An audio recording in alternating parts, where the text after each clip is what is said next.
The overall goal of gamma H2AX and 53BP1 immunofluorescence microscopy is to analyze the formation and repair of DNA double-strand breaks in various tissues. This method can help answer key questions in cancer research, such as how genetic instability arises in tumor cells.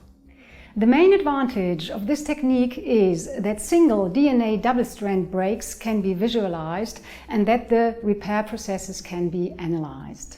Demonstrating the procedure will be Susanne Brendel, a technician of our laboratory.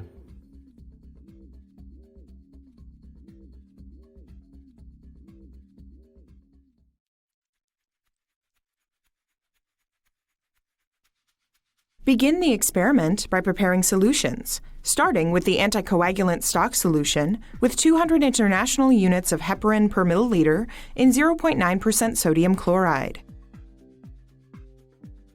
Fill each of the collection tubes with 2 milliliters of anticoagulant stock solution before withdrawal of the blood or bone marrow samples.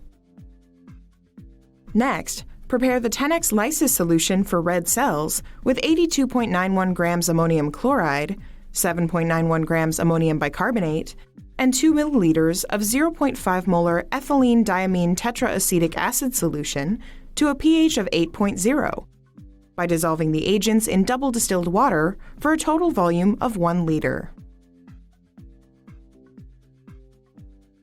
Then, prepare the fixation solution by adding 8.3 microliters of a 1 molar potassium hydroxide solution to 360 milligrams of paraformaldehyde or PFA in a microtiter tube.